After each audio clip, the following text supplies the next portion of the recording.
Ya, jadi di dalam hal ini memang dimungkinkan dan praktik ketatanegaraan di Indonesia itu sudah pernah bahwa kendati pun pasal di dalam Undang-Undang Dasar itu tidak berubah gitu ya.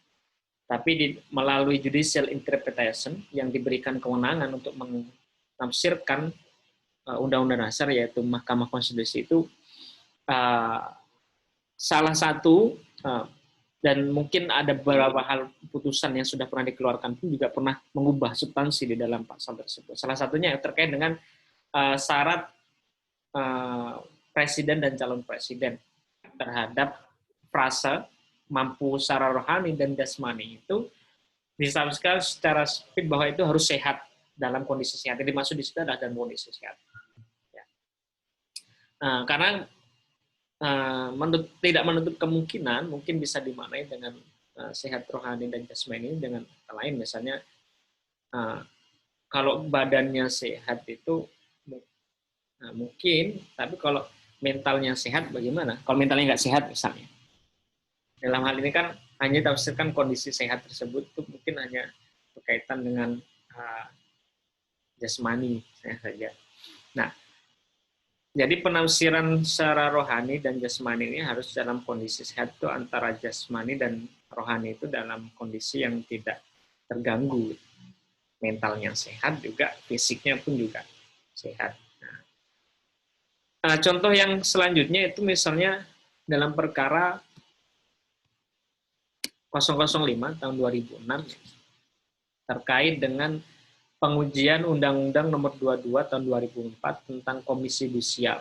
Nah, ini menarik juga karena itu meliputi terkait dengan pengertian hakim. Pengertian hakim. Pengujian konstitusional terkait Undang-Undang KY terhadap Undang-Undang Dasar. Hakim konstitusi memberikan penafsiran terhadap makna hakim yang dicantumkan pasal 24B ayat 1. MK dalam amar putusannya, dalam putusannya itu mengatakan memberikan di dalam putusannya itu tidak memasukkan hakim konstitusi sebagai hakim bagian dari kata hakim, bagian dari pengertian hakim dalam ketentuan pasal 24B. Nah, sebaliknya, menurut MK, hakim agung merupakan bagian dari pasal 24B. Jadi, bunyi pasal 24B itu mengatakan KY atau Komisi Yudisial itu bersifat mandiri yang berwenang mengusulkan pengangkatan hakim agung dan mempunyai wewenang lain dalam rangka menjaga dan menegakkan kehormatan, keluhuran, martabat serta perilaku hakim. Nah, kata hakim di sinilah kemudian MK itu menafsirkan dengan dua pengertian tadi. Menjadi makna tekstual meaning. Nah, penafsirannya ini berbunyi, KY bersifat mandiri, berwenang mengusulkan pengangkatan hakim agung, dan mempunyai wewenang lain dalam rangka menjaga dan menegakkan kehormatan, keluhuran, martabat, serta hakim, kecuali hakim konstitusi. Jadi, MK mendegradasi, melalui penafsirannya itu, ya istilahnya bisa katakan mendegradasi makna, atau menciutkan makna hakim yang tertera di dalam konstitusi. Dengan keluarnya putusan ini, maka hakim konstitusi yang terdiri dari 9 orang itu tidak bisa diawasi oleh komisi yudisial, oleh lembaga komisi yudisial. Baik perilaku, etiknya itu nggak bisa diawasi, maupun putusannya tidak diawasi oleh mahkamah komisi yudisial. Hanya hakim agung, kemudian hakim di bawah jajaran Mahkamah Agung.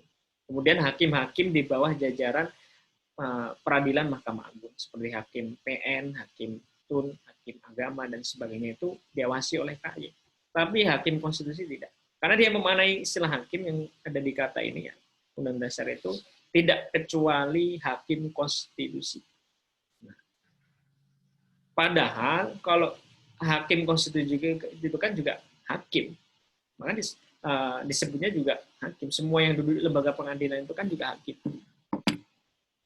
Undang-Undang Dasar harusnya kan memberikan makna yang luas terhadap termasuk. Tapi inilah yang kemudian kendati pun sampai sekarang teksnya nggak berubah gitu loh di dalam Undang-Undang Dasar, tapi melalui putusan MK ini mau tidak mau ada perubahan karena sifat yang dilekatkan pada putusan MK itu kan final and binding, terakhir dan mengikat. Putusannya itu final, tidak ada upaya hukum, sehingga kalau MK mengeluarkan putusan itu nggak ada banding, nggak ada kasasi, nggak ada, ya udah final and binding, mengikat semua pihak, baik yang berperkara maupun yang tidak berperkara. Sifatnya putusan demikian. Sehingga mau tidak mau telah terjadi perubahan di dalam pemaknaan hakim, khususnya pasal 24B di dalam kewenangan KY. Hakim Agung diawasi oleh KY, tapi Hakim MK tidak. Ini buntu dari perubahan penafsiran oleh judicial interpretation terhadap konstitusi. Nah, itu yang kemudian di dalam hal ini seperti yang diuraikan oleh Kak Cewer tadi adalah bagian dari perubahan melalui penafsiran hakim gitu ya. Oke, sampai sini clear ya? Ada pertanyaan tidak?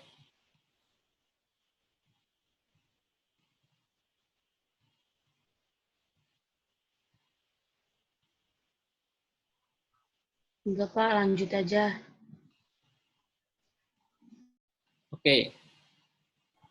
Nah, jadi itu beberapa hal yang perlu digarisbawahi dan perlu diketahui di dalam perubahan-perubahan konstitusi. Dan praktik sekarang itu sangat dimungkinkan perubahan melalui penafsiran hakim, karena memang dalam perkembangan ketatanegaraan kita itu juga ada MK sebagai lembaga the guardian of the constitution, the final interpretation of the constitution, yang menjaga konstitusi dan juga penafsir terakhir konstitusi. Oke, nah kita masuk di dalam pembahasan terkait dengan konstitusionalisme. Jadi di dalam subbahasan kita itu adalah terkait konstitusi tadi, konstitusi dan konstitusionalisme. Kita tadi sudah dari pertama awal kita sudah membahas terkait dengan konstitusi, baik itu pengertian, sifat dan perubahannya. Kemudian kita akan memasuki dalam pembahasan konstitusionalisme. Nah, sekilas memang hampir sama istilahnya. Konstitusi, karena memang konstitusionalisme itu ya berasal dari nama konstitusi itu sendiri.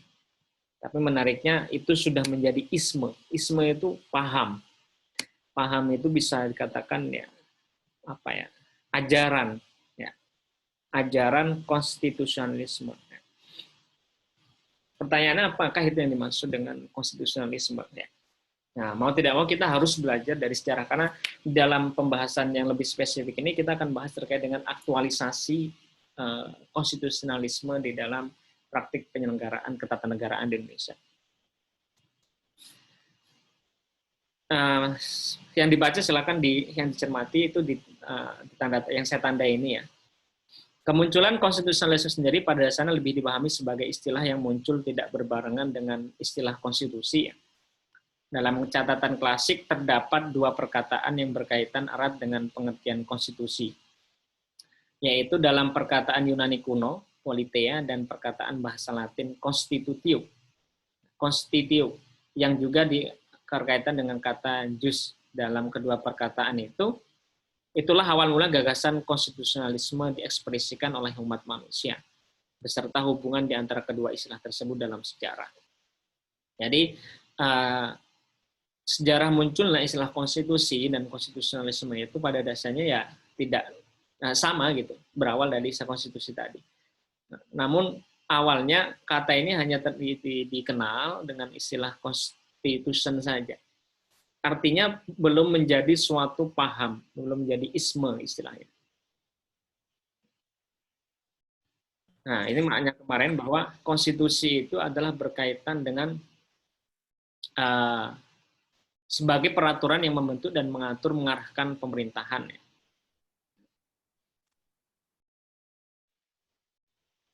di dalam konstitusi maupun konstitusionalisme itu yang kemudian isinya itu ya berkaitan dengan paham terkait dengan pembatasan kekuasaan, di mana melalui konstitusi yang kemudian menjadi konstitusionalisme itu harus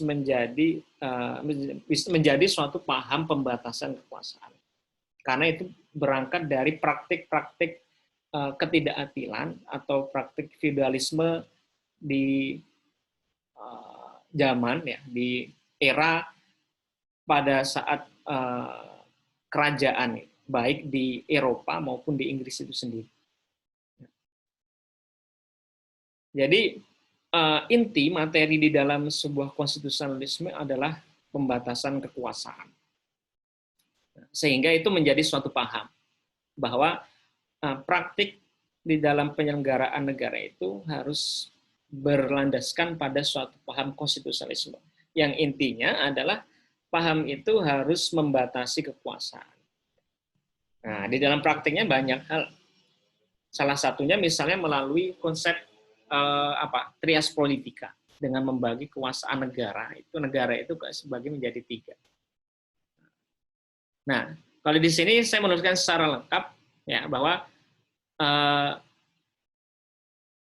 lebih lanjut KCWR memberikan keterangan bahwa peraturan ini sebagian bersifat legal, dalam arti bahwa pengadilan hukum mengakui dan menerapkan peraturan tersebut, dan sebagian bersifat non-legal atau ekstra-legal yang berubah kebiasaan saat diperkenalkan. Nah, ini sama dengan pengertian konstitusi itu. Pengertian mengatur, mengarahkan pemerintahan dipahami sebagai kendali atas kekuasaan pemerintahan dan membatasinya agar tidak absolut. Jadi inti dari pengertian yang dimaksud dengan konstitusi itu adalah untuk membatasi suatu kekuasaan yang absolut. Seiring dengan berkembangnya praktik pembatasan kekuasaan, jadi ya inti dari konstitusi, apapun yang diatur di dalam konstitusi itu adalah intinya untuk membatasi kekuasaan penuh dari seorang raja ataupun apa istilahnya, ya presiden, ya, yang itu mempunyai kedudukan tertinggi dalam suatu negara.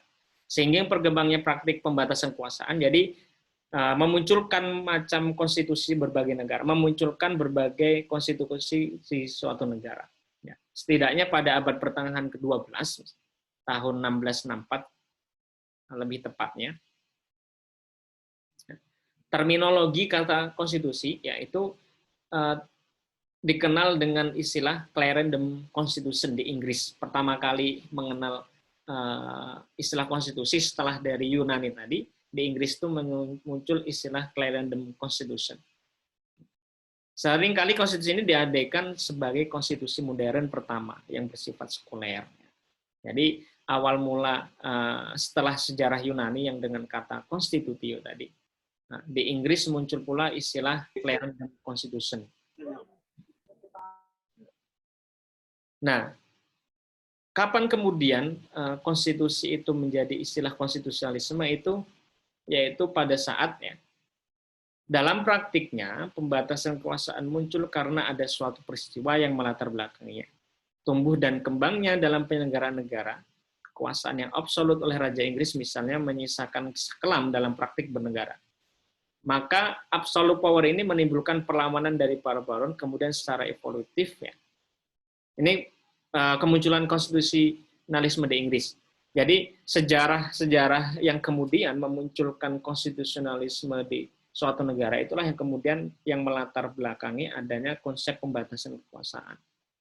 Nah, salah satunya kalau di Eropa, negara-negara Eropa itu Belanda dan sebagainya itu juga munculnya konsep pembatasan kekuasaan itu juga berawal dari suatu perlawanan oleh para Buddha, oleh para rakyat yang mereka merasa tidak adil. Kalau di Inggris itu karena dia negara kerajaan pada saat itu tidak istilah freeman atau orang yang bebas atau citizen, warga negara yang bebas gitu ya menentukan nasibnya sendiri itu hanya dipegang oleh keluarga raja dan para apa istilahnya penyokong kekuasaan kenegaraan. Hal ini bisa dimaknai sebagai orang-orang yang mempunyai kemampuan finansial untuk mendorong negara, untuk mendorong negara. Jadi bangsawan, ya, lebih tepatnya orang bangsawan. Jadi pada saat itu ya, freeman atau orang bebas, citizen itu hanya dipegang oleh kekuasaan keluarga raja dan para bangsawan, yaitu orang-orang yang mempunyai andil secara finansial, orang-orang kaya gitu, yang menyokong kerajaan gitu. Sedangkan yang lainnya itu hanya budak dipekerjakan yang tidak mempunyai kebebasan, dia harus nurut kepada perintah raja dan sebagainya. Namun seiring berjalannya waktu, maka ada perlawanan dari para baron. Para baron sebenarnya adalah para bangsawan, ya, para bangsawan yang kemudian barangkali di sana dia menemukan ketidakadilan terhadap pengaturan negara, sehingga dia melakukan pemberontakan terhadap negara. Nah, itulah kemudian yang memunculkan di dalam kekuasaan Inggris itu ada pada kekuasaan Raja John itu Magna Carta atau The Great Charta, suatu aturan yang mengikat suatu perjanjian yang mengikat antara kekuasaan negara dan kekuasaan rakyat itu, agar raja itu harus dibatasi kekuasaan. Nah, hal inilah yang kemudian memunculkan suatu konsep konstitusionalisme di Inggris, suatu konsep pembatasan kekuasaan di Inggris. Jadi budaya pembatasan kekuasaan tiap negara itulah yang kemudian disebut sebagai suatu konstitusionalisme yang melahirkan konstitusionalisme di suatu negara. Dan itu memiliki karakter yang berbeda-beda, perjuangan masing-masing negara, yang disebut sebagai budaya konstitusionalisme. Maka di setiap negara itu selalu mempunyai apa istilahnya, budaya masing-masing, budaya atau perkembangan konstitusionalisme masing-masing. Di Eropa itu selalu berawal dari suatu perlawanan tadi ya terhadap pemerintahan. Tapi yang paling harus dipahami bahwa konstitusionalisme setiap negara itu pasti lahir dari ketidakadilan. Untuk perjuangan membatasan kekuasaan itu kemudian muncul suatu perjanjian. Kalau di Inggris tadi istilahnya Magna Carta, The Great Charta, perjanjian bahwa kekuasaan negara itu bukan suatu yang tidak mungkin, tapi sangat mungkin, dan itu merupakan keharusan yang harus dibatasi. Nah, praktek absolute power inilah kemudian melahirkan suatu istilah pembatasan kekuasaan yang itu dikaitkan dengan makna konstitusionalisme. Namun dalam perkembangan ke tata negaraannya, istilah konstitusionalisme itu baru lahir ya. Setelah konstitusi Amerika Serikat ya, setelah Amerika Serikat itu mempunyai konstitusi, maka barulah muncul istilah isme tentang konstitusi. Isme inilah yang kemudian dikenal dengan konstitusionalisme. Namun bermunculan isme ini tidak serta-merta membuat terang tahun berapa persisnya isme ini muncul. Demikian pula siapa persisnya yang memunculkan, ini menyedot perhatian begitu hebat terutama abad ke-20. Jadi awal sejarahnya semangat di dalam konstitusionalisme itu sudah terpupuk dari sejak konstitusi di Yunani, kemudian sejarah di Inggris, tapi paham konstitusi, paham pembatasan kekuasaan itu baru muncul setelah adanya konstitusi Amerika Serikat. Welton Hamilton mengatakan bahwa konstitusionalisme is the name given to the trust which men repose in the power of word. Ya, bahwa suatu menurut Hamilton itu konstitusi adalah sebuah nama yang diberikan terhadap kekuasaan itu di dalam hal ini untuk to keep a government in order. Jadi untuk menjaga tatanan pemerintahan. Jadi konstitusionalisme ini sebuah nama yang disematkan terhadap suatu mekanisme untuk menjaga tatanan pemerintahan. Nah, agar berjalan sesuai dengan aturan, tidak disalahgunakan oleh penguasa dan menentukan pembatasan terhadapnya. Maka dengan demikian ya, untuk menuju suatu keep the government in order ya, diperlukan pengaturan yang sedemikian rupa sehingga dinamika kekuasaan dalam proses pemerintahan dapat dibatasi dan dikendalikan sebagaimana mestinya. Nah, gagasan mengatur dan membatasi kekuasaan ini secara alamiah muncul karena adanya kebutuhan untuk merespon perkembangan peran relatif kekuasaan umum dalam kehidupan manusia. Jadi, muncul awalnya itu adalah dikenal dengan konstitusi, ya, yang itu intinya di dalam konstitusi itu adalah tadi, menurut Kacewer adalah sebagai kendali atas pemerintahan. Dan juga diuraikan oleh Hamilton itu untuk menjaga ya, government in order, menjaga tatanan pemerintahan agar tidak disalahgunakan. Sehingga muncul paham konstitusionalisme. Sehingga muncul istilah konstitusionalisme, paham pembatasan kekuasaan. Nah, munculnya paham pembatasan kekuasaan ini sebenarnya sudah lama, tapi baru istilah muncul itu ketika Konstitusi Amerika Serikat, setelah terbentuknya Konstitusi Amerika Serikat. Dan dalam praktik ketatanegaraan, praktik setiap negara itu selalu mempunyai latar belakang konstitusionalisme yang berbeda-beda. Tapi inti dari latar belakang itu adalah bahwa setiap negara itu intinya itu adalah praktik berjuang di dalam membatasi kekuasaan negara. Di Belanda itu juga perjuangan di dalam membatasi kekuasaan yang absolut oleh raja. Begitu juga di Inggris. Nah, jadi di dalam setiap perjuangan negara untuk membatasi kekuasaan oleh pemerintahan yang berkuasa itu selalu disematkan dengan istilah konstitusionalisme itu sendiri, paham pembatasan kekuasaan.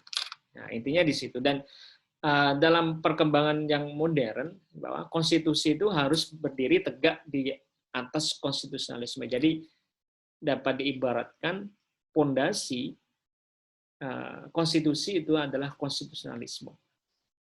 Ya, atau konstitusionalisme itu adalah pondasi dari berdiri tegaknya konstitusi. Jadi negara itu harus mempunyai pondasi yang kuat dulu terhadap konsep pembatasan kekuasaan sehingga konstitusi itu bisa bergerak secara kuat gitu. Nah, lalu kita akan membaca bagaimana praktik kultur konstitusionalisme di Indonesia. Sebelumnya kita sudah, tadi seperti saya katakan bahwa praktik kultur konstitusionalisme tiap negara itu tentu yang memiliki kesamaan di dalam perjuangan menghapuskan kesewenang-wenangan dari raja atau presiden. Kalau di Inggris itu kekuasaan raja yang sangat absolut kemudian menimbulkan perlawanan dari para warga negara yang dipelopori oleh para baron. Para baron ini sekumpulan bangsawan ya, yang kemudian memprovokasi rakyat Buddha itu untuk melakukan perlawanan sehingga muncul Clarendon makna carta perjanjian bahwa kekuasaan raja itu harus dibatasi. Kemudian pertanyaannya adalah bagaimana dengan Indonesia? Bagaimana aktualisasi paham konstitusionalisme itu di Indonesia? Ya.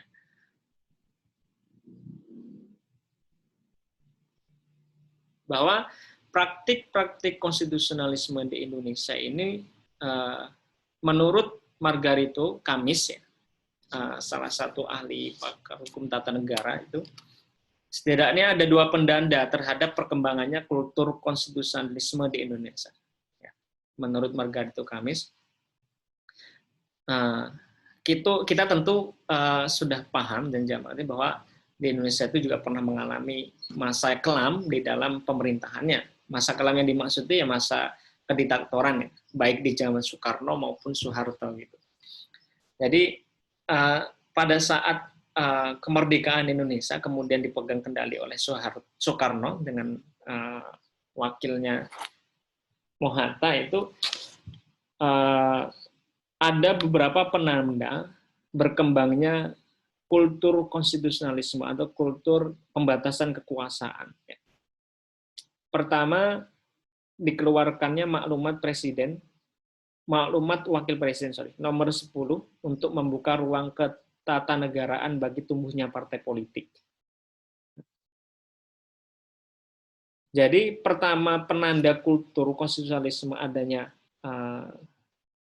tumbuhnya konstitusionalisme di Indonesia itu menurut Margaret itu adanya maklumat wakil presiden nomor 10 terkait dengan diberikannya kebebasan kepada warga negara untuk membentuk suatu wadah menyuarakan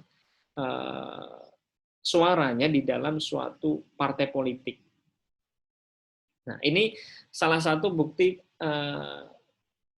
kebebasan terhadap hak berpendapat. Yang sebelumnya partai itu hanya dibatasi kan waktu itu. Yang pada masa Orde Lama itu kan hanya berapa 2-3 partai dan tidak semua akan diberikan. Dengan adanya maklumat wakil presiden nomor 10 ini itu sebagai penanda awal bahwa kebebasan, kepentingan atau suara rakyat itu juga dipertimbangkan dengan dibentuknya partai politik, kebiasaan membentukkan partai politik. Kedua, walaupun begitu sederhana pikiran dasarnya, namun pengalih fungsian Komite Nasional Indonesia Pusat sambil menunggu pembentukan MPR yang dijadikan badan legislatif adalah tindakan sangat maju dilihat dari sudut pandang konstitusionalisme. Pengalih fungsian KNIP dari Badan Pembantu Presiden menjadi badan legislatif sesungguhnya sangat sejalan dengan gagasan dasar konstitusionalisme, yaitu membatasi kekuasaan presiden.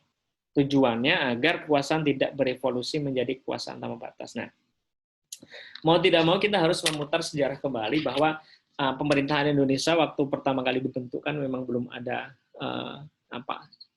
pembagian kekuasaan. Belum ada secara meskipun sudah ada lembaga tertentu, tapi kekuasaan itu masih di tangan presiden sangat sentralistis, sehingga pada waktu pertama kali kemerdekaan pemegang peran yang sangat luar biasa itu kan di tangan presiden. Maka dari itu dibentuk suatu badan waktu itu, badan KNIP ya. Badan Komisi Nasional Indonesia Pusat itu dulu fungsinya pada saat pertama kali dibentuk itu untuk bantu presiden dalam menjalankan pemerintahan. Namun seiring perjalanan waktu, badan ini diubah sebagai suatu lembaga legislatif yang perannya itu menyandingkan kekuasaan presiden dengan kekuasaan legislatif. Dan ini menurut penilaian Margarito Kamis itu adalah suatu hal yang mendukung adanya pembatasan kekuasaan presiden. Artinya ada pembagian kekuasaan. Membatasi dari kekuasaan yang absolut presiden itu terhadap penyelenggaraan negara. Nah, sambil menunggu pembentukan MPR, pada waktu itu belum dibentuk sama MPR, ya. Maka fungsi-fungsi yang ada di MPR sebagai badan legislatif itu dibebankan kepada KNIP. Nah, ini ada dua penanda kultur yang kemudian itu oleh Margarito Kamis sebagai dua hal yang penting, dianggap penting di dalam perkembangan konstitusionalisme di Indonesia. Ya. Waktu kita sudah habis ya? Udah Pak, udah lewat setengah jam. Iya, Pak. Ada kuliah lagi? Ada kuliah lagi? Nggak tahu kalau teman-teman yang lain, Pak, kalau ngambil kelas lain. Oke. Jadi berarti minggu depan masih kita lanjutkan di pembahasan ini ya, karena belum selesai. Dan saya sangat mengharapkan kalian membaca dulu. Jadi karena itu tulisan jurnal saya di website saya itu, silakan dibaca dulu agar kita lebih menyambung apa yang saya jelaskan dan itu bisa kita diskusikan. Nah, judulnya aktualisasi paham konstitusionalisme pasca amandemen di Indonesia. Kemarin sudah saya share-kan ya di ininya. Jadi untuk materi minggu depan silakan dibaca itu, lalu kita bisa diskusikan di dalam bahasan memahami konstitusionalisme di Indonesia. Baik, karena waktu kita sudah habis, saya ingin mengambil dokumentasi dulu.